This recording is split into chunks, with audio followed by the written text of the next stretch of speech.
اللهم صل على محمد وآل محمد. نعرہ حیدری یا علی. رحم اللہ من قرأ الفاتحہ.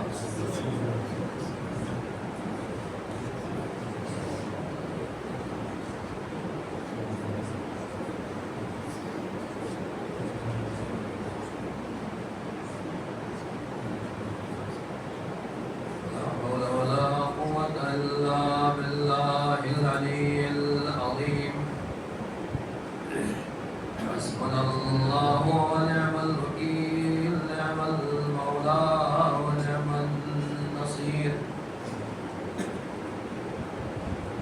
أعوذ بالله من الشيطان الرجيم. بسم الله الرحمن الرحيم. الحمد لله رب العالمين بارئ الخلائق أجمعين، ثم الصلاة والسلام على أشرف الأنبياء والمرسلين سيدنا ونبينا بالقاسم محمد. اللهم صل على محمد وآل محمد. وعلى آله الطيبين الطاهرين المعصومين المظلومين المنتخبين المنتجبين، ولعنة الدائمة الباقية على أعدائهم أجمعين. أما بعد، فقد قال رسول الله صلى الله عليه وآله: تحفة المؤمن الموت. صلوات اللهم صل على محمد وآل محمد. آخر سورہ شیخ کا سورہ الحمد کی مرنے کا سورہ قل اللہ کی تلاوت فرما کر مرحومہ مغفورہ بنت فاطمہ اللہ مقامہ کی رکوع سال مقامات کی رکوع سال.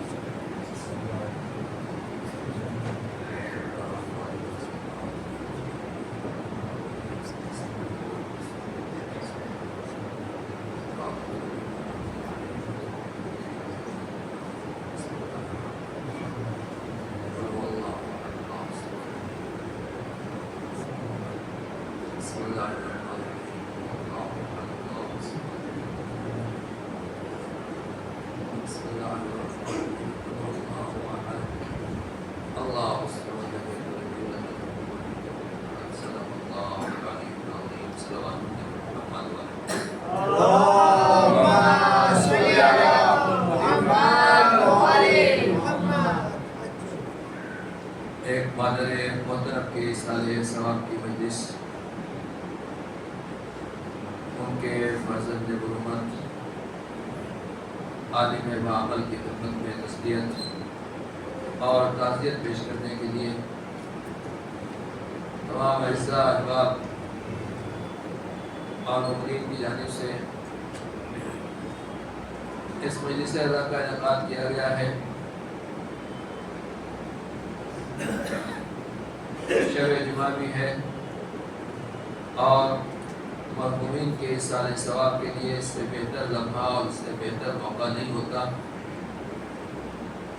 کہ جب روحیں گھر سے قریب ہو جاتی ہیں، گھر والوں سے قریب ہو جاتی ہیں، اور مرنے والے اپنے رشتہ داروں، اعزاء اقربا اور اپنے گھر والوں کو دقت سے اور غور سے دیکھتی ہیں.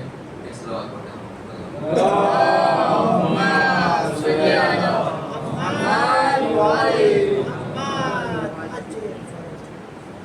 اور شب جمعہ کی یہ لمحات، یہ گھڑیاں، یہ ساعتیں انسان کو، مومن کو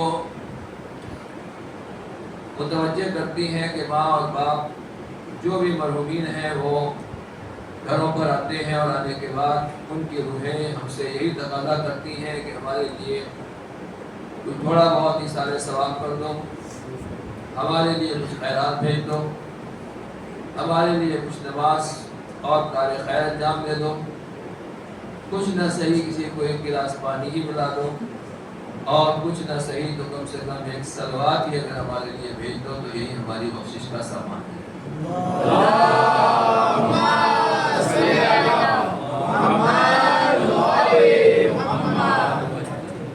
عزیزان گرامی، موت ایک ایسی چیز ہے کہ جس سے ہر ایک کو گزرنا ہے اور ہر ایک انسان کو اس سے دوچار ہونا ہے، اور شب جمعہ ہمیں خود اس کی طرف توجہ دلائی گئی ہے کہ روحیں آتی ہیں اور آنے کے بعد ہم سے اپنا حال دل کہتی ہیں۔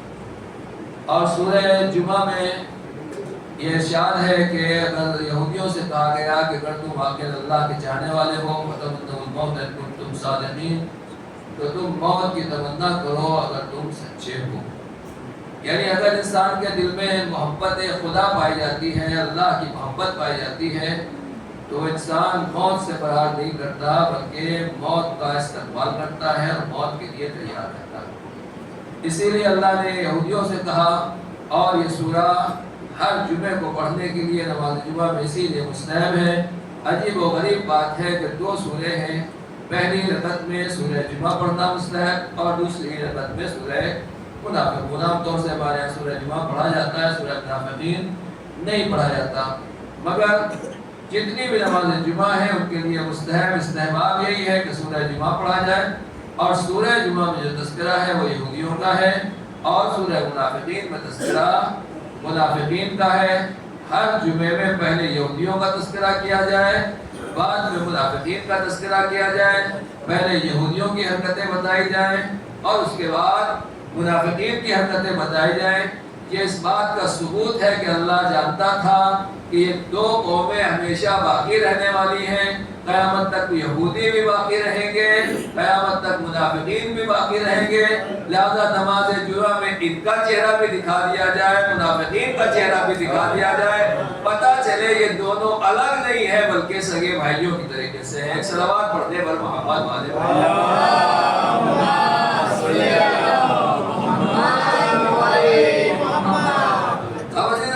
یہ ہے وہ منزل کے جہاں واقعات مومن کے لیے، اب ان کے لیے یہودیوں کے لیے موت جو ہے وہ واقعات بڑی خطرناک چیز ہے، وہ موت سے فرار کرتے ہیں، موت سے دور بھاگتے ہیں، لیکن جو موت جو مومن ہے اس مومن کے لیے جو معصوم نے کہا ہے کہ مومن واقعات کس منزل کے امتحان میں ہوتا ہے اور اللہ کی محبت کی کس منزل اور خدا سے قریب ہونے کی کس منزل کے اوپر ہوتا ہے، کہ معصوم کہتے ہیں کہ اگر اللہ ان مرد مومنین کو، ان عارفین کو، اپنے چاہنے والوں اور اپنے محبت کرنے والوں کو اجازت دے دے مرنے کی، تو ایک لمحہ اور پلک جھپکنے پر بھی وہ اس دنیا میں نہیں رہیں گے بلکہ اس دنیا سے رخصت ہو جائیں گے اور اللہ کی بارگاہ میں پہنچ جائیں گے۔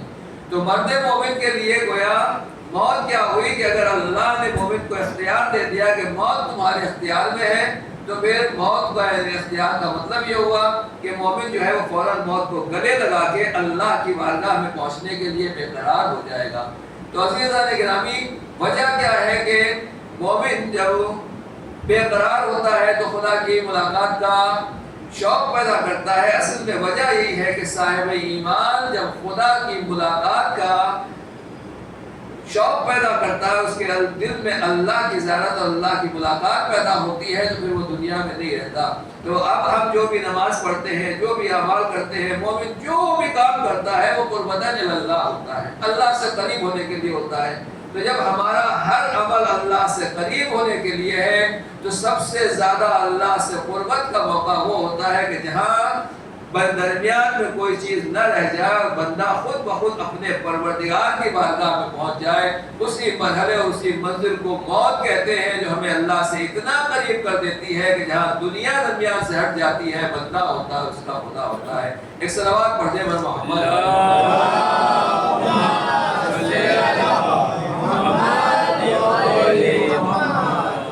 اب عزیزان گرامی، یہ بات یہی ہے کہ واقعی یہودی دوسرے فاسق فاجر لوگ جو موت کو اس لیے ناپسند کرتے ہیں کہ اس لیے کہ گنہگار ہیں اور خدا کی بارگاہ میں جا کے جواب دینا ہے۔ جناب ابو ذر سے پوچھا گیا کہ یہ بتائیے موت لوگوں کو کیوں ناپسند ہے؟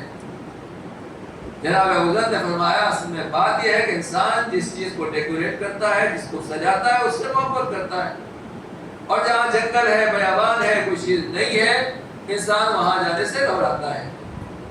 اب اگر کسی نے گھر بنا رکھا ہے جنگل میں، بیابان میں، صحرا میں، گاؤں میں، دیہات میں، اور وہاں کوئی بھی انتظام نہیں ہے، اگر اس سے کہا جائے کہ وہاں چلے جاؤ تو انسان وہاں سے گھبرائے گا۔ لیکن جو گھر ہم نے شہر میں بنا رکھا ہے یا گاؤں میں بھی بنا رکھا ہے، وہاں پر تمام فیسلٹیز ہیں، تمام سہولیتیں ہیں، سب کچھ سامان عیش و زندگی موجود ہے، تو انسان وہاں خوشی کے ساتھ جائے گا۔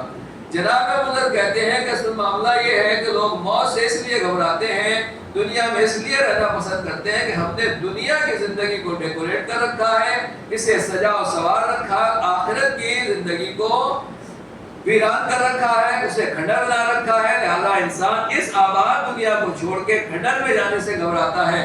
لیکن مرد مومن وہ ہوتا ہے جو دنیا کی زندگی کو آباد نہیں کرتا بلکہ آخرت کی زندگی کو آباد کرتا ہے، جو یہاں لیتا رہتا ہے اسے آخرت میں ٹرانسفر کرتا رہتا ہے۔ لہذا جب موت سے ہمکنار ہونے کی منزل ہوتی ہے تو اسے گھبراہٹ نہیں ہوتی، کیوں؟ وہ ویرانے سے آبادی کی طرف جاتا ہے۔ اور اسی طریقے سے حدیث میں صاف طریقے سے ہے کہ دنیا مومن کے لیے قید خانہ ہے اور آخرت جو ہے مومن کے لیے جنت ہے، اور دنیا کافر کے لیے جنت ہے مگر آخرت جو ہے اس کے لیے قید خانہ ہے۔ وہ جو قید میں ہے جب اسے جنت کی طرف جانے کا موقع ملتا ہے تو وہ خوشی خوشی جاتا ہے، اسے گھبراہٹ نہیں ہوتی۔ ایک صلوات پڑھنے والے اللہ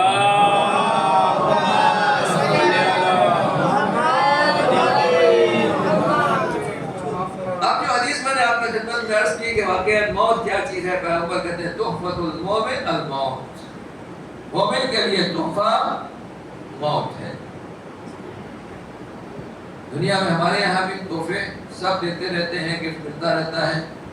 ابھی ماہ رمضان گزرا، بچوں نے محنت کی، کوشش کی، پڑھا، کمپٹیشن دیا اور سب کو بعد میں گفٹ دیا گیا۔ اسی طریقے سے برتھ ڈے کے اوپر گفٹ مل رہا ہے، شادی کے اوپر گفٹ مل رہا ہے، دوسرے پروگرام کے اوپر گفٹ مل رہا ہے۔ تحفے تحائف دینا اور لینا یہ ہماری زندگی ہے۔ لیکن دنیا والے جو کچھ بھی تحفہ دیتے ہیں یہ تحفہ دیتے ہیں، پیغمبر کہتے ہیں کہ مومن کے لیے یہ تحفہ نہیں ہے۔ مومن کے لیے اس دنیا میں تحفوں کی کوئی حیثیت اور کوئی ویلیو نہیں ہے۔ مومن کا اصل تحفہ جو ہے وہ موت ہے۔ توجہ کیجیے گا، مومن کے لیے جو تحفہ ہے وہ موت ہے، موت مومن کے لیے تحفہ بن جاتی ہے۔ ظاہر سی بات ہے، ہر آدمی سوچے گا ارے مولانا اس کا مطلب یہ ہوا کہ دنیا سے گئے تو موت آ گئی، یہ تحفہ ہو گیا، بھلا واقعی مومن جا رہا؟ جی ہاں، اگر کوئی آدمی مومن ہے اور صاحب ایمان ہے تو پھر موت اس کے لیے بلا نہیں ہے، موت اس کے لیے مصیبت نہیں ہے، موت اس کے لیے پریشانی نہیں ہے، بلکہ موت اس کے لیے تحفہ بن جاتی ہے۔ اور تحفے کے طور پر ایک اور دوسری مثال دے دو تاکہ بچوں کے لیے آسان ہو جائے۔ ایک مثال دے رہا ہوں، سچ نہ سمجھ لیجیے گا۔ اب یہ اعلان کر دیا جائے کہ مجلس میں تبرک میں ایک ٹکٹ دیا جائے گا، جس کو بھی پرچی مل جائے گی اسے کربلا بھیجا جائے گا۔ انشاءاللہ پروردگار کسی کے لیے انتظام کرے اور ہم سب کے لیے انتظام کرے۔ اب اگر کسی کو پرچی مل گئی، انتظام ہو گیا جانے کے لیے بابر کا سفر کے اوپر، تو آپ کو کیسا لگے گا؟ کہے واہ مولانا، ہر ایک کہے گا سبحان اللہ، کیا کہنا، قسمت والے تھے، آپ کا نام نکل آیا اس سفر بابرکت کے لیے، اس سفر خیر کے لیے۔ تو عزیزان گرامی، جو آدمی زیارت کے لیے جا رہا ہے، کسی بھی جگہ زیارت کے لیے جائے، کسی بھی امام کی زیارت کے لیے جائے، لوگ اس کو مبارکباد دے رہے ہیں۔ اب جب مبارکباد دے رہے ہیں، کیوں مبارکباد دے رہے ہیں؟ کہ آپ امام کی زیارت کے لیے جا رہے ہیں، آپ کو اتنا بڑا شرف مل گیا۔ لیکن جو آدمی بھی زیارت کے لیے جاتا ہے وہ روزے کی زیارت کرتا ہے، وہ زری کی زیارت کرتا ہے، ڈائریکٹ امام کی زیارت بہرحال صاحبان عرفان کو حاصل ہوتی ہے، مگر عام طور سے لوگ زری اور روزے کی زیارت کر کے وہاں کی برکتیں حاصل کرتے ہیں۔ مگر جب مومن موت سے ہمکنار ہوتا ہے تو ملک الموت جب اس کے چہرے کے اوپر ہاتھ پھیرتے ہیں تو اسے پیغمبر کی بھی زیارت ہوتی ہے، مولا کائنات کی بھی زیارت ہوتی ہے، ائمہ طاہرین کی بھی زیارت ہوتی ہے۔ اس سے بڑا تحفہ اور کیا ہوگا مومن کے لیے کہ ادھر دنیا کی مصیبتیں ختم ہوئی، زیارت پیغمبر اور زیارت امیر المومنین نصیب ہو گئی۔ صلوات پڑھ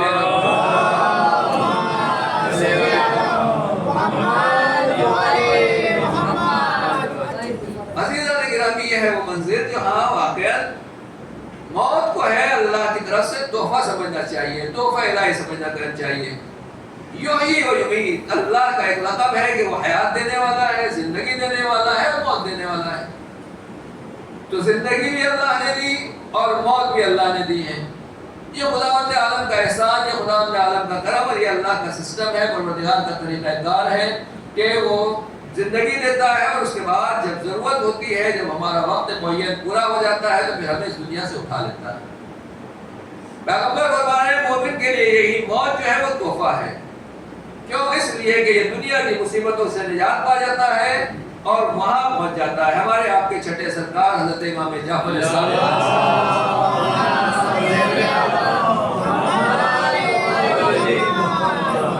قرآن مجید کی آیت کی تفسیر میں فرماتے ہیں کہ مومنین کو بشارت دی جاتی ہے. مومنین کو بشارت دی جاتی ہے. اب یہ بشارت کیسی دی جاتی ہے اور کون بشارت دیتا ہے؟ تو ہمارے سرکار فرماتے ہیں چھٹے سرکار کے جب مومن کا وقت موت آتا ہے تو پیغمبر اور امیر المومنین یہ دونوں مومن کو بشارت دیتے ہیں. توجہ کیجیے گا، یہ دونوں مومن کو بشارت دیتے ہیں. کہ کس چیز کی بشارت؟ کہ جنت کی بشارت. مولانا فرمایا اپنے پیغمبر کیا کہہ رہے ہیں کہ موت مومن کے لیے تحفہ ہے، ہدیہ ہے، الہی گفٹ ہے. اور دوسری طریقے سے امام کیا فرما رہے ہیں کہ مومن کی جب موت کا وقت آتا ہے تو پیغمبر اور امیر المومنین اسے بشارت دیتے ہیں. تو عزیزان گرامی سوال یہ پیدا ہوتا ہے کہ امیر المومنین اور پیغمبر ہی بشارت کیوں دے رہے ہیں، کوئی دوسرا بشارت کیوں نہیں دے رہا ہے؟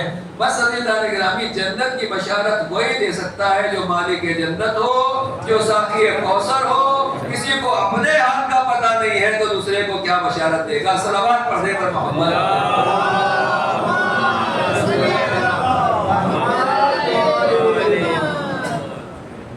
تو مومن کی زندگی جہاں سے ختم ہوتی ہے، جسے موت کہا جاتا ہے، وہاں سے بشارت کا سلسلہ شروع ہو جاتا ہے، وہاں سے رحمتوں کا سلسلہ شروع ہو جاتا ہے.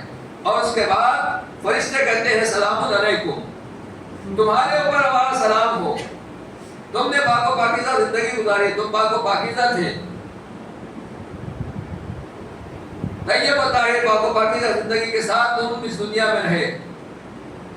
اس جنت میں تشریف لائیے، جنت میں آپ کے لیے ویلکم ہے، خوشامدید ہے.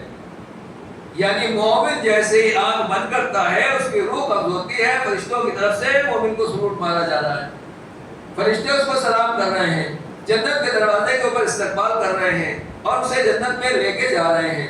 تو عزیزان گرامی اب آپ بتائیے کہ کون انسان ایسا ہے کہ جس کے سامنے جنت کی پیشکش کی جائے، جس کے سامنے حضرت امیر المومنین کی پیشکش کی جائے، جس کو بشارت دینے والے خود پیغمبر اکرم ہو، خود مولا کائنات ہو، وہ اس دنیا میں رہنا پسند کرے گا؟ یہ تو اللہ نے ہمارے لیے قضاء و قدر الہی کے طور کے اوپر ہر ایک کی زندگی مخصوص کرتی ہے.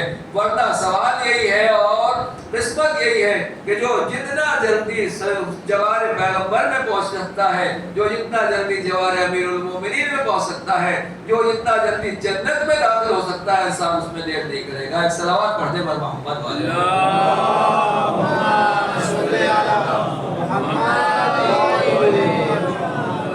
لہذا مرد مومن کی زندگی یہی ہے، مرد مومن کا طریقہ کار یہی ہے کہ ہمارا عمل، ہمارے اعمال اور ہمارے جو بھی دستور زندگی اور طریقہ زندگی ہے وہ ایسا ہو کہ جیسے ہی موت کی منزل آئے تو واقعی استقبال کے لیے پیغمبر آ رہے ہیں، استقبال کے لیے امیر المومنین آ رہے ہیں.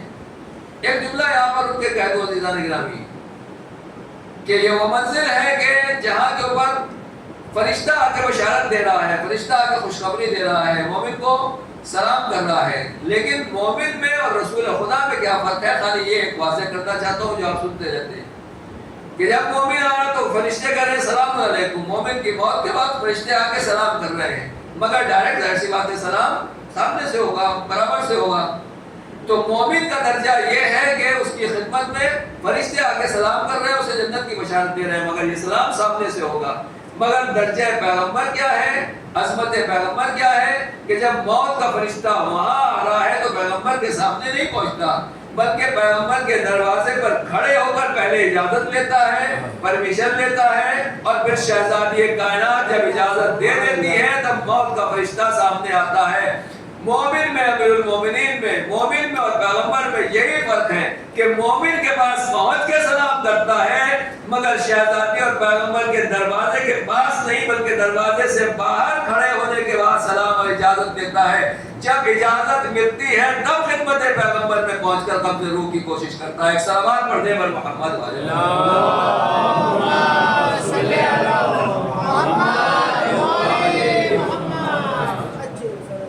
لہذا یہ موت واقعی چیز ہے جو برحق ہے، اور تلقین میں ہمیں یہی پڑھایا جاتا ہے اور ہم یہی پڑھتے ہیں، مرنے والے کو قبر میں ہلا ہلا کے یہی کہا جاتا ہے کہ موت حق ہے، حشر و نشر حق ہے، میزان حق ہے، صراط حق ہے، اور حساب و کتاب حق ہے، تمام چیزیں جو کچھ بھی ہے وہ حق سمجھایا جاتا ہے کہ ہمیں اس منزل تک پہنچنا ہے، اس منزل کی تیاری کرنا ہے۔ اب عزیزان گرامی، ایک ماہ کی ایصال ثواب کی مجلس ہے، لہذا چاہتا ہوں کہ تھوڑا سا اس رخ کو بھی آپ کی خدمت میں پیش کر دوں۔ پہلی بات تو یہی ہے کہ ہمارا سماج، ہمارا سوسائٹی، لاکھ ہم مومن صحیح، مگر اگر کسی نے کہہ دیا کہ گھر میں بیٹی پیدا ہوئی ہے تو آدمی کا چہرہ ایک دم سے بلب فیوز ہو جاتا ہے، اور اگر کہا بیٹا ہوا ہے تو بجھا ہوا چراغ بھی چمکنے لگتا ہے۔ یہ اپنی قوم کی بات کر رہا ہوں، جو اللہ رسول کو نہیں مانتے، ان چیزوں کو نہیں مانتے، ان کا کیا حال ہے وہ آپ بہتر جانتے ہیں۔ اور اگر یہ حرکتیں نہ ہوتی، یہ حالات نہ ہوتے تو پھر حکومت کو قانون بنانے کی ضرورت نہیں تھی، حکومت کو جرمانہ لگانے کی ضرورت نہیں تھی۔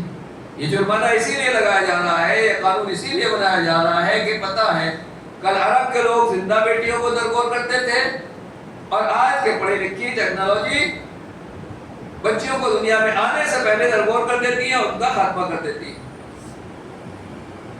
آج یہ ہمارے سماج میں بھی کہیں نہ کہیں سننے کے لیے آ جاتا ہے کہ واقعی بیٹی کیا ہے، لیکن حدیث میں صاف طریقے سے ہمارے آپ کے چھٹے سرکار حضرت امام جعفر صادق علیہ السلام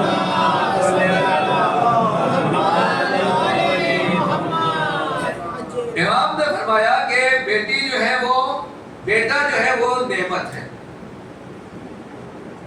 اللہ جب نعمت دیتا ہے تو لَتُسْأَلُنَّ يَوْمَئِذٍ عَنِ النَّعِيمِ، روز قیامت تم سے نعمت کے بارے میں سوال کیا جائے گا کہ نعمت کا تم نے کیا کیا۔ اور بیٹیاں جو ہے وہ تمہارے لیے حسنات کی طریقے سے، حسنہ مانے نیکی، اور حسنات یعنی نیکیاں، تو تمہاری بیٹیاں نیکیاں ہیں۔ امام فرماتے ہیں کہ نیکیوں کے اوپر اللہ ثواب دیتا ہے، حسنات کے اوپر اللہ ثواب دیتا ہے۔ تو بات واضح ہو گئی، سمجھ میں آ گیا۔ اگر اللہ نے کسی کو بیٹا دیا ہے تو بیٹے کے بارے میں ضرور پوچھا جائے گا کہ تم نے اس بیٹے کو کیا کیا، کیا بنایا۔ لیا ہم سے تھا، لیا امام زمانہ سے تھا، لیا امام حسین سے تھا، منت مان کے جناب عباس سے لیا، مطلب دینے والے تو اللہ کے ذریعے سے یہ ہے، دینے والا اللہ ہے، اولاد پیدا کرنے والا اللہ ہے، مگر ان کے صدقے میں پروردگار نے دعا قبول کر لی اور ہمیں بیٹا مل گیا۔ اب سوال یہ پیدا ہوتا ہے یہ بیٹا ملا تو بیٹے کو ہم نے بنایا کیا؟ لَتُسْأَلُنَّ يَوْمَئِذٍ عَنِ النَّعِيمِ، اور بھی تفسیریں ہیں، مگر نعمت کی ایک چیز امام نے بتایا کہ بیٹا نعمت ہے، لہذا اس کے بارے میں سوال کیا جائے گا کہ تم نے اس بیٹے کو کیا کیا اور کیا سکھایا، کیا پڑھایا۔ تو ہر ایک کو دیکھنا ہے کہ ہم بیٹوں کو کیا بنا رہے ہیں اور کس طرح لے جا رہے ہیں اور کس منزل تک لے جا رہے ہیں۔ اگر بیٹا اماموں کے صدقے میں ملا ہے اور یقیناً ملا ہے تو یقیناً امام کا غلام ہے، امام زمانہ کی امانت ہے۔ اب اگر یہ امام زمانہ کی امانت ہے تو پھر امام زمانہ کے راستے میں اگر چل رہا ہے تو پھر امام خوش ہوں گے اور امام کی دعائیں اس کو بھی نصیب ہوں گی اور ہمیں بھی نصیب ہوں گی۔ اور اگر خدا نہ خواستہ ان کے راستے سے ہٹ گیا، بہک گیا، غلط راستے کے اوپر چلا گیا تو پھر ظاہر سی بات ہے کہ خیر سب سے پہلے تو امام پوچھیں گے کہ ہمارے صدقے میں لیا، ہمارے ذریعے سے لیا، ہم سے منتیں مرادیں مانگ کے لیا، کسی اور کے حوالے کر کے چلے گئے، بتاؤ تمہیں اس کا جواب دینا ہے۔ لیکن بیٹیوں کا معاملہ یہ ہے کہ بیٹیوں کو امام نے کہا کہ بیٹیاں حسنات ہیں، نیکیاں ہیں، اور جب نیکی ہے تو نیکی کے اوپر اللہ ثواب عطا کرتا ہے۔ جتنی بھی بیٹیاں آ رہی ہیں اتنا ثواب آپ کو ملتا چلا جا رہا ہے۔ بڑے غور سے توجہ سے سن رہے ہیں آپ، الفاظ بدل کے کہہ دوں کہ نیکی جتنا دیر سے ہوگی ثواب بھی اتنا ہی دیر سے ملے گا۔ توجہ کیجیے گا، نیکی آپ دیر سے کریں گے تو ثواب بھی دیر سے ملے گا۔ کسی کو پانی پلانا ہے ابھی پلا دیجیے، ثواب بھی مل جائے گا۔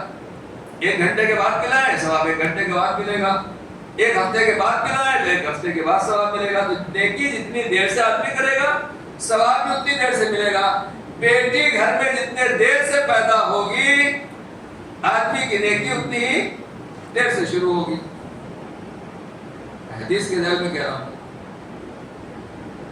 ابھی ماہ رمضان گزرا ہے، علماء سے آپ مسلسل سنتے رہے، ہر حدیثوں میں، بیانوں میں، واٹس ایپ، فیس بک، ہر ایک کے اوپر حضور صلی اللہ علیہ وسلم نے کیا فرمایا؟ ماہ رمضان وہ مہینہ ہے کہ جس میں آپ کا سانس بھی تسبیح ہے، اگر سو بھی رہے تو سونا بھی عبادت۔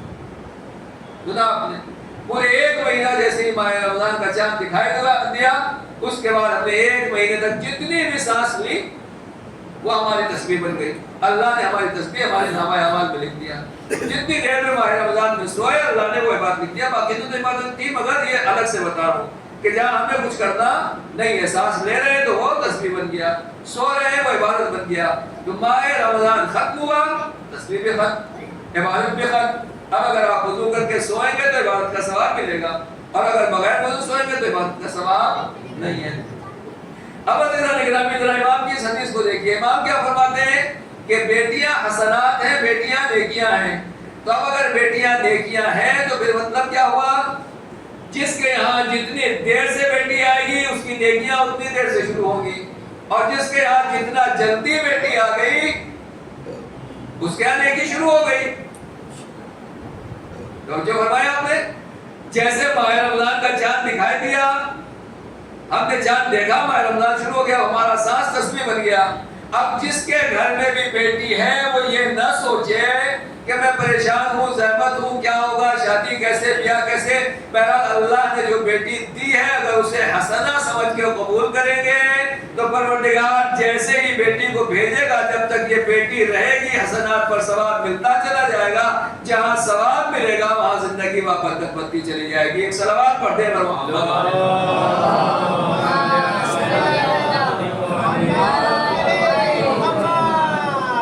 لیکن بس میں اتنا ہی کہوں گا کہ آج کے زمانے میں اگر بیٹی اللہ نے دی ہے تو پھر بیٹیوں کی تعلیم، بیٹیوں کی تربیت بھی ویسی ہونا چاہیے کہ حسنہ حسنہ رہے، نیکی نیکی رہے، اچھائی اچھائی رہے، یہ سیاح میں تبدیل نہ ہو جائے، یہ برائی میں تبدیل نہ ہو جائے، یہ خرابی میں تبدیل نہ ہو جائے، یہ فتنہ و فساد کا ذریعہ نہ بن جائے، یہ فتنہ و فساد میں تبدیل نہ ہو جائے۔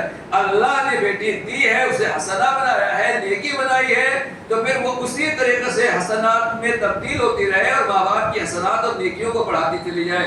اگر واقعی بیٹی اس قابل ہو کہ اللہ نے دی ہے تو حسنات میں تبدیلی ہو جائے، تو پھر واقعی اگر بیٹی پیغمبر کے گھر میں آ رہی ہے تو رحمت للعالمین کے گھر میں آ رہی ہے، مگر جو پیغمبر سب کے لیے رحمت للعالمین ہے، پیغمبر کی بیٹی اپنے بابا کے لیے باعث رحمت بن کر آ رہی ہے، امیر المومنین کے گھر میں آ رہی ہے تو امیر المومنین کے لیے برکت لے کر آ رہی ہے، امام حسن و حسین کی والدہ گرامی بن رہی ہے تو ان کی جنت ان کے قدموں کے نیچے ہے۔ صلوات پڑھنے پر محمد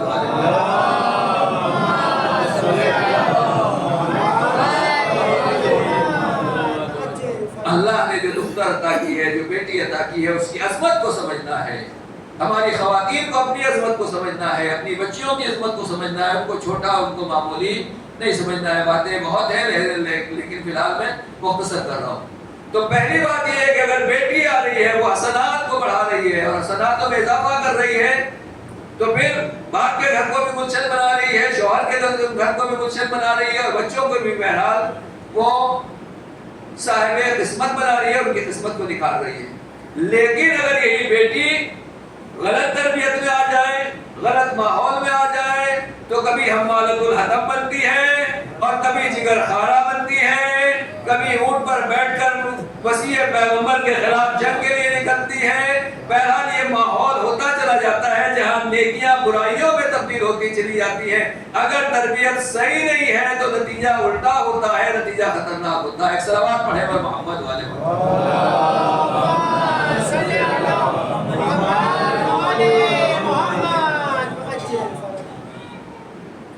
مختصر یہ ہے بات جو میں سامنے کی اپنے بچوں سے، جوانوں سے، اور خاص طور سے آج پیرنٹس سے، ماں باپ سے اور اپنی خواتین سے بات کرنا چاہتا ہوں، یہی ہے کہ بچیوں کو معمولی نہ سمجھیں، لڑکیوں کو معمولی نہ سمجھیں۔ ان کی تربیت اگر بہترین ہوگی، تربیت اچھی ہوگی تو اللہ ایک بیٹی کو کتنا بابرکت بنا دے گا اور آپ نہیں سوچ سکتے۔ بسم اللہ الرحمن الرحیم، انا اعطیناک الکوثر، اے پیغمبر ہم نے آپ کو کوثر عطا کیا۔ جو فرمائیے گا اللہ نے ایک صلوات کا سہارا دے دیں۔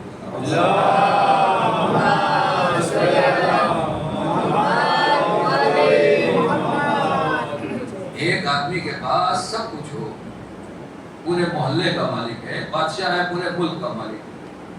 مثال سنتے لیں پہلے بچوں کے لیے تاکہ بات آسان ہو جائے۔ ایک آدمی پورے ملک کا مالک ہے، ایسے بہت سے بادشاہ آدمی ہیں جو پورے ملک کے مالک کہے جاتے ہیں۔ اب کوئی اسی ملک میں رہنے والا یا باہر والا کہتا ہے کہ ہم آپ کو اور دینا چاہتے ہیں، تو وہ کیا کہے گا؟ کیا دیں گے؟ میرے پاس تو کیا کمی ہے جو آپ دیں گے؟ شہزادی کائنات کی عظمت، بسم اللہ الرحمن الرحیم، انا انزلناہ فی لیلۃ القدر وما ادراک ما لیلۃ القدر، ہم نے قرآن کو شب قدر میں نازل کیا۔ اور اے پیغمبر آپ کیا جانے کہ شب قدر کیا ہے؟ اے مسلمانوں تمہیں کیا معلوم کہ شب قدر کی عظمت کیا ہے؟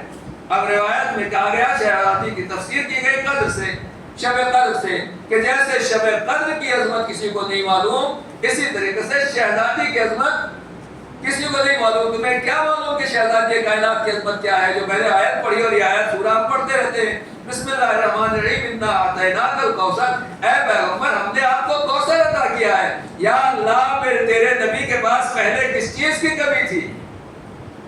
پیغمبر اکرم ہے، سرور کائنات ہیں، ختم الرسول ہیں، تمام نبیوں کے سردار ہیں، اولو العزم پیغمبروں کے سردار ہیں، جنت ان کے صدقے میں، کائنات ان کے صدقے میں، سارے فضائل و کمالات تو اللہ تو نے اپنے نبی کو عطا کر دیے تھے، مگر اس کے باوجود بھی پیغمبر کہا انا اعطیناک الکوثر، اے پیغمبر آپ کے یہاں کچھ کمی رہ گئی تھی، ہم نے آپ کو کوثر عطا کیا۔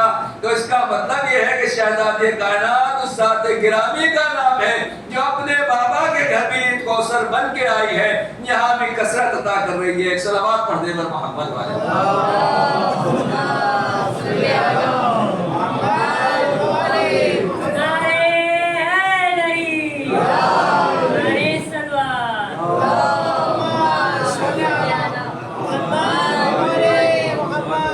تو ایک بیٹی کیا بن سکتی ہے آپ دیکھ لیں، اللہ نے اپنے نبی کو بیٹی عطا کی تو کوثر کی شکل میں عطا کی، اور پھر شہزادی کی برکتیں جو دنیا کے سامنے آئیں۔ اب آپ کہیں گے کہ ٹھیک ہے تو خدا کا فیصلہ تھا، اللہ کی طرف سے تھی، لیکن نہیں، اسی گھرانے میں دوسری چیز ہے جو اس مہینے کے آغاز میں پہلی سے زیادہ گزری ہے۔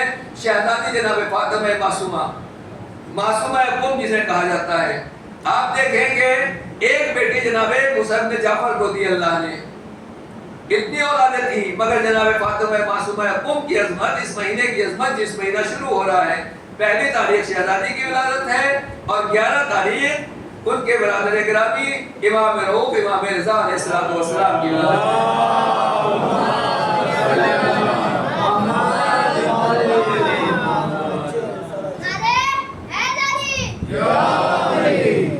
ان دونوں بھائی بہن کی عظمت کو دیکھیں، ان دونوں بھائی بہن کی برکت کو دیکھیں، واقعی آپ تصور کریں گے ان دونوں بھائیوں اور بہنوں کو اللہ نے کیا برکت عطا کی ہے، کیا عظمت عطا کی ہے، کیا فضیلت عطا کی ہے۔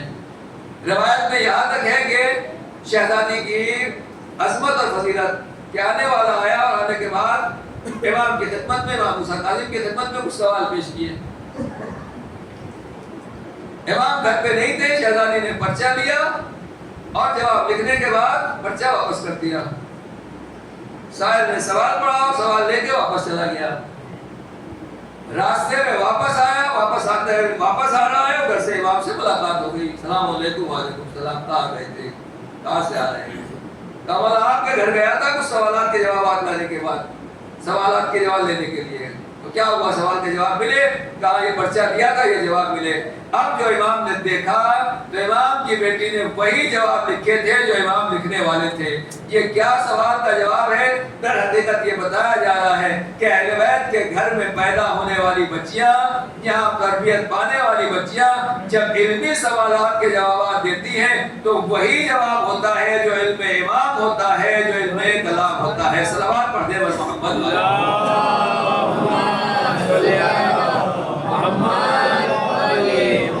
بچپنے میں جس بیوی کا اتنا علم تھا اور اللہ نے یہ عظمت اور یہ فضیلت عطا کی تھی، آج آپ دیکھیں پوری کائنات میں اس وقت جو بھی ہنگامہ ہے،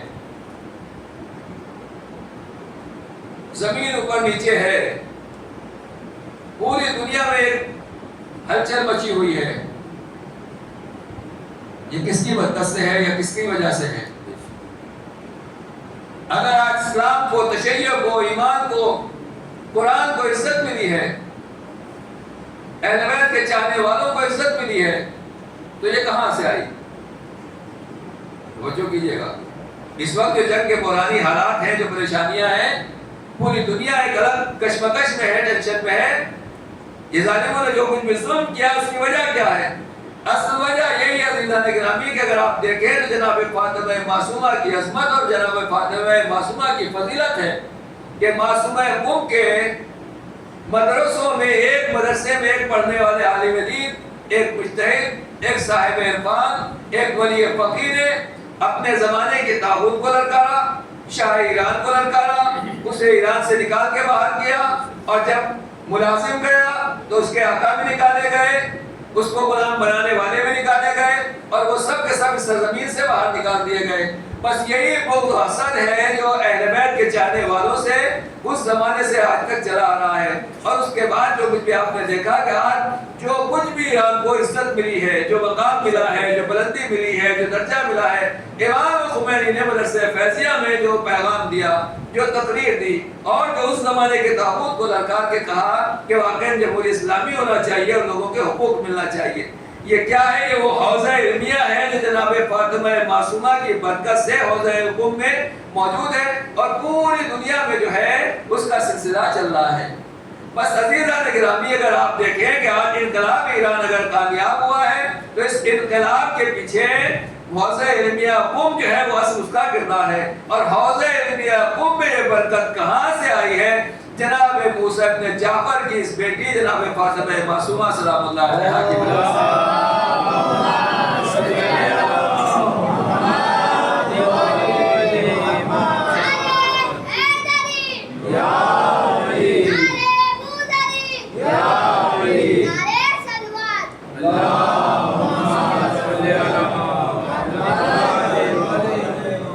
جن بیٹیوں کو دنیا والے منحوس سمجھ رہے ہیں، جن بیٹیوں کو دنیا والے وبال سمجھ رہے ہیں، بلا سمجھ رہے ہیں، نہ جانے کیا کیا الفاظ لڑکیوں کے لیے، بچوں کے لیے استعمال کیے جاتے ہیں، اللہ نے اہل بیت کو، ان کے گھرانے کو، ان کے چاہنے والوں کو ایسی بیٹیاں عطا کی، ایسی خواتین عطا کی کہ جنہوں نے پوری دنیا کو عدل و انصاف عطا کیا، پوری دنیا کے لوگوں کو عزت عطا کی۔ اور آج جو کچھ بھی آپ عزت دیکھ رہے ہیں، جو بھی کچھ بھی درجہ دیکھ رہے ہیں، یقیناً اس میں حوضہ علمیہ قم کا بڑا درجہ ہے۔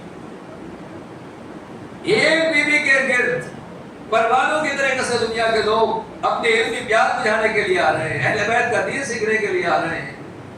چین ہے، تھائی لینڈ ہے، ملیشیا، جن کنٹریز کے، جن ملکوں کے آپ نے نام بھی نہیں سنے ہوں گے۔ ہم نے بھی بہت سے ملکوں کے نام وہی جا کے سنے جب وہاں کے طالب علموں کو دیکھا، ارے یہاں بھی کوئی ملک ہے، اسلام کا بھی کوئی ملک ہے، اسلام کا بھی کوئی کنٹری ہے، تو جن کے نام بھی ہم نے نہیں سنے، ان کے طالب علم وہاں موجود ہیں، وہ علم حاصل کر رہے ہیں۔ یہ کیا ہے؟ جناب فاطمہ معصومہ کی برکت ہے۔ بس یہ اتنا ہی عرض کرنا چاہتا ہوں کہ امام نے کیا کہا؟ بیٹی حسنہ ہے، اگر ان حسنات کو بڑھا دیا جائے تو یہ حسنات پوری دنیا میں پھیل جاتے ہیں۔ تو آپ کہیں گے مولانا ہمارے یہاں تو کوئی امام کی بیٹی نہیں ہے، ہمارے یہاں تو کوئی امام زیادہ نہیں ہے، ہمارے یہاں تو کوئی امام کی زوجہ نہیں ہے، کسی امام کا روزہ نہیں ہے، تو ہم کیا کریں؟ بس عزیزان گرامی، میں اتنا ہی کہنا چاہتا ہوں کہ ٹھیک ہے، اگر امام کی بیٹی نہیں ہے، امام کا روزہ نہیں ہے، تو کم سے کم امام کے چاہنے والے تو ہیں، امام کے مومن تو ہیں، شہزادی کے غلام تو ہیں، شہزادی کی کنیز تو ہیں۔ سمندر نہیں ہے تو کم سے کم نہر تو ہے، دریا تو ہے، دریا نہیں ہے کم سے کم تالاب تو ہے۔ اسی تالاب کو اگر صاف و شفاف رکھا جائے، وہی پورے گاؤں کو، پورے علاقے کو، پوری بستی کو جو ہے سرسبز و شاداب کر دے گا۔ سمجھ رہے ہیں؟ میری مثال کو سمجھانے کی کوشش کر رہا ہوں کہ اگر آپ کے پاس سمندر نہیں ہے، آپ کے پاس دریا نہیں ہے، نہر نہیں ہے، تو چھوٹی سی جھیل ہے، چھوٹا سا تالاب ہے۔ جتنے پرانے آپ دیہاتوں کو دیکھیے، بھی تالابوں کے کنارے بستے تھے، اسی سے اپنی پیاس بجھاتے تھے، اسی سے اپنے کھیتوں کو سیراب کرتے تھے، اسی سے فصلیں لہلاتی تھی۔ تو اگر آپ اسی کو صاف و شفاف رکھیں تو یہی آپ کو آباد کرنے کے لیے، ہماری آپ کی پیاس بجھانے کے لیے کافی ہے۔ میں کہنا یہی چاہتا ہوں کہ ضروری نہیں ہے کہ ہر جگہ امام کا روزہ ہو، ضروری نہیں ہے کہ ہر جگہ امام زادے کا روزہ ہو یا امام زادہ ہو، مگر کوئی نہ کوئی تالاب جیسا تو ہے۔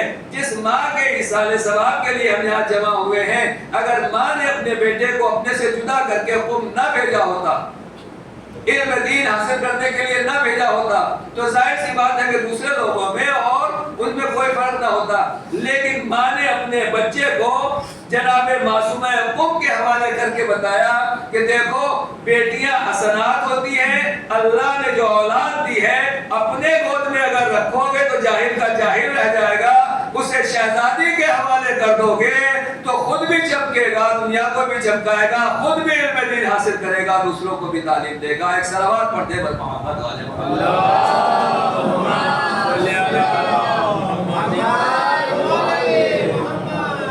اپنی ماں بہنوں سے، اپنی خواتین سے، جو بھی آن لائن دیکھنے والے ہیں یا سامنے دیکھنے والے ہیں، سننے والے ہیں، سب سے میری یہی گزارش ہے کہ ہمارے ذہنوں میں یہ خیال ہے کہ آدمی عالم دین بن گیا تو نہ جانے کیا ہو جائے گا، قوم چلا گیا تو نہ جانے بچے کی روزی کہاں سے آئے گی، روٹی کہاں سے آئے گی، کھائے گا کہاں سے، پیے گا کہاں سے۔ آج پوری دنیا کو پتہ چل گیا کہ پوری دنیا کی روزی ایک ولی فقیر کے ہاتھ میں ہے۔ امام کی بات نہیں کر رہا ہوں، بے یوم نہیں رزق الورا، امام معصوم تو وہ ہے، حجت خدا تو وہ ہے جس کے صدقے میں پوری کائنات کو روزی مل رہی ہے، چاہے انسان ہو، چاہے جانور ہو، چاہے درخت ہو، چاہے پہاڑ ہو، جو کچھ بھی کائنات میں اسے روزی کی ضرورت ہے اور اس کو روزی امام کی برکت سے ملتی ہے اور امام کے صدقے میں ملتی ہے۔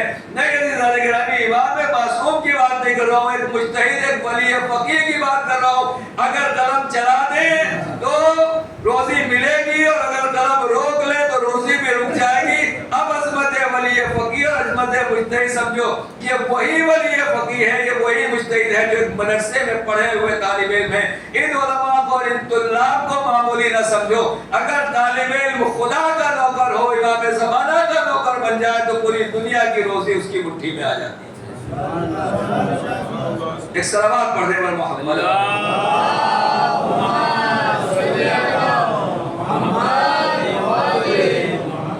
دنیا کے شیاطین کے سامنے بھیک مانگنے کے لیے مجبور ہو جاتے ہیں، ہاتھ چھوڑنے کے لیے مجبور ہو جاتے ہیں، ان کی غیرت، ان کا غرور، ان کا تکبر، یہ سب کی سب ختم ہو جاتی ہے۔ میں نے عرض کیا تھا کسی موقع کے اوپر کہ جناب موسیٰ کے زمانے مقابلے میں فرعون آیا تو کم سے کم وہ عزت سے ڈوبا، کیجیے گا، اسے پتہ نہیں تھا۔ جناب موسیٰ آگے آگے، وہ پیچھے پیچھے چل گیا۔ جب پورے کے پورا لشکر آ گیا، اللہ نے دریا کو ملا دیا، پورا خود بھی گیا، لشکر بھی گیا، تو دھوکہ کھا گیا۔ لیکن آج کے فرعون ہوشیار ہیں، ہوشیار کے انہوں نے دیکھا پہلا ڈوب گیا تھا، لہذا دریا کے قریب، ہرمز کے قریب آنے کی جرات نہیں کر رہے ہیں۔ توجہ کیجیے گا، جرات نہیں کر رہے ہیں، پہلی بات تو یہ ہے۔ لیکن میں اتنا کہوں گا کہ وہ فرعون جو تھا تھوڑا سا باعزت تھا، ڈوبا تو دریا نیل میں ڈوبا۔ توجہ کیجیے گا، ہمارے اردو میں کہتے ہیں کہ جاؤ چلو بھر پانی میں ڈوب مرو، چلو بھر پانی میں ڈوب مرو۔ تو وہ ڈوبا تو دریا نیل میں ڈوبا تو کم سے کم عزت کے ساتھ ڈوبا۔ لیکن آج کا جو شیطان اکبر ہے یہ تو آگے ہرمز میں آگے اٹک گیا، جسے سمندر نہیں کہا جاتا، چھوٹا سا معمولی سا ایک ہرمز ہے، ہلکا سا موڑ ہے جو یہاں پہ آ کے غرق ہو رہا ہے۔ تو عزیزان گرامی، اس پتہ چلا فرعون جب کبھی بھی موسیٰ کے مقابلے میں آئے گا اس کا غرق ہونا واجب اور ضروری ہے۔ کیوں؟ اس لیے کہ موسیٰ کا محافظ اللہ ہے اور موسیٰ کا محافظ اللہ ہے اور فرعون کو غرق کرنے والا بھی پروردگار ہے۔ صلوات پڑھنے پر محمد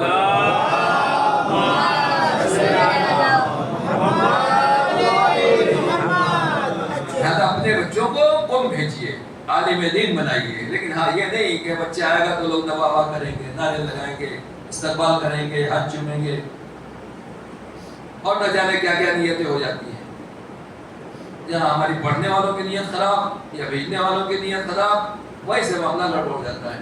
اگر نیت اللہ ہے، پروردگار ہے، خدا ہے، امام زمانہ ہے، دین کی خدمت ہے، اللہ رسول کی خدمت ہے، جو پھر دیکھیں آپ ان طالب علموں کو، معمولی طالب علموں کو جن کا دنیا کچھ عزت نہیں دیتی، دنیا کو ان کی عظمت کو نہیں سمجھتی، اللہ انہیں کیا عزت عطا کرتا ہے، ان کو کیا مقام عطا کرتا ہے، ان کو کیا درجہ عطا کرتا ہے۔ لہذا ان ماؤں کو سلام کہ جو اپنے بچوں کو اپنی آغوش سے جدا کرتی ہیں تو دنیا کمانے کے لیے نہیں بلکہ دین کمانے کے لیے۔ اور حدیث نے صاف طریقے سے کہا خوش قسمت ہے انسان اپنے مرنے کے بعد انسان جو باقیات الصالحات چھوڑ کے جاتا ہے، کوئی ایسا کام کر کے چلا جائے جو اس کے بعد باقی رہنے والا ہے، مسجد بنا دی، امام باڑہ بنا دیا، اسکول بنا دیا، اسپتال بنا دیا، اور اسی طریقے سے وہ اولاد چھوڑی جو مرنے کے بعد ایصال ثواب کرنے والی۔ ایک آدمی کو پتہ نہیں کیا وہ تھا کہ اس نے شادی دی، توجہ کیجیے گا، نیک اولاد کیا ہوتی ہے، شادی نہیں کی، ہم کہتے رہے شادی کر لو شادی کر لو، نہیں شادی، چلا گیا حج کے لیے، جب حج میں پہنچا تو وہاں دیکھا خانہ کعبہ کے پاس پردہ پکڑ کے خانہ کعبہ جوان رو رہا ہے بہت زور زور سے، اللہ میرے ماں باپ کو بخش دے، اللہ میرے ماں باپ کو بخش دے، میری ماں کو بخش دے، باپ کو بخش دے، رو رہا ہے، چلا رہا ہے اور دعا کر رہا ہے۔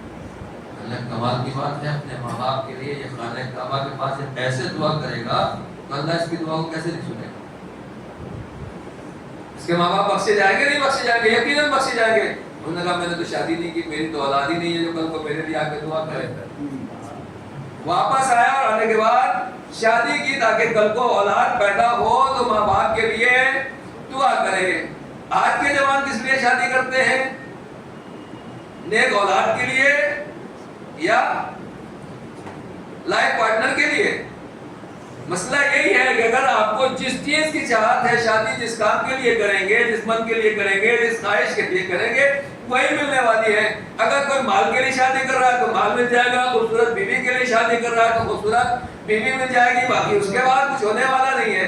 لیکن اگر کوئی اچھی اور نیک اولاد کے لیے شادی کر رہا ہے اور اپنی اولاد کی بھی ویسے ہی تربیت کر رہا ہے تو بظاہر یہ قبر میں چلا جائے گا، مگر جب تک اولاد کے ہاتھ دعا کے لیے اٹھتے رہیں گے، اور جو عالم دین ہے، جو طالب علم ہے، جب وہ ہاتھ اٹھاتا ہے تو پیچھے ہزاروں ہاتھ، سینکڑوں ہاتھ اٹھتے ہیں، دعائیں ہوتی ہیں، آمین ہوتی ہے۔ جب جب یہ دعائیں ہوتی رہیں گی، ماں باپ زیر خاک ہے مگر ہمارا ثواب ان کو ملتا چلا جائے گا۔ ایک صلوات پڑھتے ہیں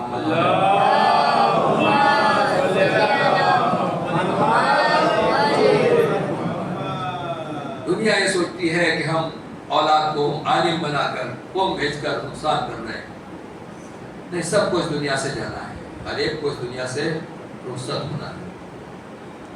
کتنے ایسے بھی بدقسمت ہیں کہ جہاں اولاد سے پوچھا جائے سورہ الحمد پڑھ دو تو سورہ فاتحہ کا نام بھی نہیں پڑھتا، سورہ الحمد بھی صحیح سے یاد نہیں ہوتا۔ ماں باپ کے جانے کے بعد کیا ایصال ثواب کریں انہیں یہ بھی معلوم نہیں ہوتا۔ لہذا آدمی کو اپنی دنیا کا بھی انتظام کرنا ہے اور آخرت کا بھی انتظام کرنا ہے۔ بہرحال رزق و روزی کا وعدہ اللہ نے کیا ہے، لیکن جانے کے بعد قبر کا انتظام ہمیں خود کرنا ہے، حساب و کتاب ہمیں خود دینا ہے۔ ہم سوچتے ہیں کہ ہماری اولاد ہمارے لیے، لیکن میں نے آپ کی خدمت میں جیسا کہ عرض کیا کہ اللہ نے اپنے نبی کو بیٹی دی، اور بیٹی بھی وہ کہ جب دروازے کے اوپر ملک الموت آ رہے ہیں تو شہزادی اجازت دے دے۔ لیکن ایسا نہیں تھا کہ پیغمبر نے بیٹی اپنے لیے چاہی، اولاد اپنے لیے چاہی، بلکہ پیغمبر نے اپنی بیٹی کو ایک دن کچھ خبر دی تو بیوی رونے لگی، اور پیغمبر نے دوسری مرتبہ کچھ کہا تو بیوی اسی طریقے سے مسکرانے لگی۔ پوچھا گیا شہزادی یہ کیا کہا پیغمبر نے آپ سے کہ آپ رونے لگی، اور جب دوبارہ پیغمبر نے کچھ کہا تو آپ مسکرانے لگی؟ کہا بابا نے پہلے مجھے خبر دی کہ دنیا سے جانے والا، لہذا مجھ سے برداشت نہیں ہوا، بے ساختہ میری آنکھوں میں آنسو آ گئے۔ عزیزان گرامی، ایک لمحے کے لیے میں آپ کو تھوڑا سا توجہ دلانا چاہتا ہوں۔ رہبر کو شہید کیا گیا، ہم سب ہزاروں کلومیٹر دور پوری دنیا کے مومنین کے دلوں میں جو غم کی لہر دوڑی وہ آپ کو معلوم، ہر ایک کے اوپر، میرے اوپر، آپ کے اوپر، جس کو جو احساس ہوا، ہر آدمی اپنی جگہ پر جانتا ہے کہ اس کو کتنا درد، کتنا تکلیف، اور آج تک جو ہے وہ ہم سب اس غم میں ڈوبے ہوئے ہیں۔ تو جب ایک عام مجتہد، ایک عام عالم دین، ایک عام رہبر دنیا سے جا رہا ہے تو ہمارے دلوں میں یہ غم ہے۔ جب پیغمبر اس دنیا سے تشریف لے گئے ہوں گے تو کیا حال ہوا ہوگا مسلمانوں کا۔ لیکن میں کہنا چاہتا ہوں جب مسلمانوں کا یہ حال تھا تو شہزادی کائنات کا کیا حال رہا ہوگا، ذرا آپ تصور کریں۔ لیکن اس کے بعد بھی شہزادی کہتی ہیں کہ جیسے ہی میں نے بابا کی خبر سنی تو میں رونے لگی۔ پھر بات آپ مسکرائی کیوں؟ کہا بابا نے مجھ سے یہ کہا تھا اے بیٹی میرے اہل بیت میں جو سب سے پہلے مجھ سے ملے گا، جو سب سے پہلے میرے پاس آئے گا وہ تمہیں ہوگی۔ یہ خبر سننے کے بعد میرے لبوں کے اوپر مسکراہٹ آ گئی کہ مجھے اپنے بابا سے زیادہ دیر تک دور نہیں رہنا ہے۔ یہ کیا ہے؟ میں آپ کو ایک توجہ دلانا چاہتا ہوں، ہم اپنی اولاد کو چاہتے ہیں اپنے لیے، مگر پیغمبر نے بتا دیا بیٹی تیرے پر مصیبتیں آنے والی ہے۔ پیغمبر کو معلوم تھا میری بیٹی کا دروازہ جلایا جائے گا، پیغمبر کو معلوم تھا میری بیٹی کا پہلو شکستہ کیا جائے گا۔ پیغمبر جانتے تھے، نام رکھ دیا تھا محسن، لیکن پیغمبر کو پتا تھا یہ بچہ زندہ دنیا میں آنے والا نہیں ہے۔ یہ تمام مصیبتیں پیغمبر نے اپنے بیٹی کو بتا دی تھی۔ یا رسول اللہ، کیا آپ جانتے ہیں یہ مصیبتیں آنے والی ہیں؟ پیغمبر نے کہا اللہ نے مجھے بیٹی دی ہے، مگر یہ بیٹی میں نے اپنے لیے نہیں لی ہے، دین کی قربانی کے لیے اور دین کو بچانے کے لیے، خدا کی راہ میں یہ بیٹی قربان کرنے کے لیے میں نے دی ہے۔ ہاں زادارو، بس یہی میں عرض کروں گا، جس طریقے سے پیغمبر کو اللہ نے شہزادی جیسی بیٹی عطا کی، اسی طریقے سے شہزادی کو حسن اور حسین جیسے بیٹے عطا کر دیے۔ جب شہزادی کا جنازہ تیار ہو گیا اور مولا کائنات نے کہا بچوں اپنی ماں کا آخری دیدار کر لو، چھوٹا شہزادہ کہتا ہاتھ کو پھیلاؤ، جب تک ہاتھ نہ پھیلاؤ گی حسین نہیں آگے بڑھے گا۔ بندے کمر ٹوٹے، ماں نے ہاتھوں کو پھیلایا، اے میرے داد آگے ماں کی آغوش میں آ جا۔ زاداروں میں اتنا ہی کہوں گا، ارے ماں بھی حسین کی یہ بے چینی نہیں دیکھ رہی۔ کربلا کے میدان میں جب زخموں پہ زخم کھانے کے بعد حسین سین سے زمین پر آئے، قاتل یہی کہتا میرے کانوں میں آواز آ رہی تھی ولدی ولدی، ارے میں نے حسین کو چکیا بیس کے پالا۔ یہ ماں ہے جو اپنے بچے کو خدا کی راہ میں قربان کر رہی ہے۔ پوری نسل فاطمہ آج تک دین کی حفاظت پر قربان ہے۔ لعنت اللہ علی القوم الظالمین، سيعلم الذين ظلموا أي منقلب ينقلبون، إنا لله وإنا إليه راجعون۔ پروردگار سے مقدس سے بات قبول فرما، ہمارے نسلوں کو ہمارے سیاحت نظام سیاحت کی ہدایت فرما۔ رب کریم اس محمد کے سال ثواب کے لیے مجھے سنت کی گئی ہم کو جوار معصومین میں جگہ عنایت فرما۔ ان کے فرزندان اسلام روا خاص طور سے حضرت مولانا شمشاد صاحب کو صبر جمیل اور جزیل عطا فرما۔ والدین کے لیے ہم سب کو پروردگار زیادہ زیادہ خیرات اور نیک کاموں کی توفیق عنایت فرما۔ ہمارے والدین کو خاص طور سے ہمارے زمانے کے امام صاحب کو ناصر مشنود فرما۔ پروردگار جو بیمار ہے شفا کامل و عاجل عنایت فرما، جو پریشان حال ہے پریشانیوں سے نجات عطا فرما۔ رب کریم پروردگار خلاف جمہوریہ اسلامی ایران کو تصور ہے توجہ دوام عطا فرما۔ خاص طور سے رہبر انقلاب حضرت عاج اللہ سید مجتبیٰ خامنہئی کو پروردگار طول عمر صحت کاملہ نفوذ کلمہ عنایت فرما۔ آیت اللہ سیستانی کا سایہ ہمارے سروں پر قائم و دائم رکھنا۔ پروردگار کریم تیری بارگاہ میں دعا ہے فرزند زہرا کے ظہور میں تعجیل فرما، ان کے ناصر و اعوان انصار میں شمار فرما۔ مالک جو دعائیں ہم نے کی ہماری تمام دعاؤں کو قبول فرما لے۔ جو دعائیں ہم نہیں کر سکے ہماری دنیا و آخرت کو ہم سے بہتر جانتا ہے، تمام حسنات دنیا و آخرت میں زیادہ زیادہ حصہ عنایت فرما۔ مالک آخری دعا یہی ہے جس دنیا سے جائے تو سردار سبحانہ ایک ہاتھ میں تیری کتاب قرآن مجید، دوسرے ہاتھ میں تیرے نبی اور کہ اہل بیت کا دعوت ہو۔ اے عبد محمد وآلہ الطاہرین، آپ کی سے گزارش ہے ایک بار سورہ الحمد اور 3 مرتبہ سورہ قل اللہ کی تلاوت فرما کر برادر عزیز مولانا شمشاد صاحب کی والدہ کو بنت فاطمہ اللہ مقامہ کی روح ساتھ فرما دیں۔ اور اسی طریقے سے جناب عباس صاحب کی والدہ کا بھی انتقال ہوا ہے، ان کی تدفین ہو چکی ہے۔ مہر النساء بنت وسیع حضرت اور دوسرے مومنات جہاں حاضرین حقیق کے والدین اور ماضی حسینیہ کے تمام مرحومین کی روح بھی ساتھ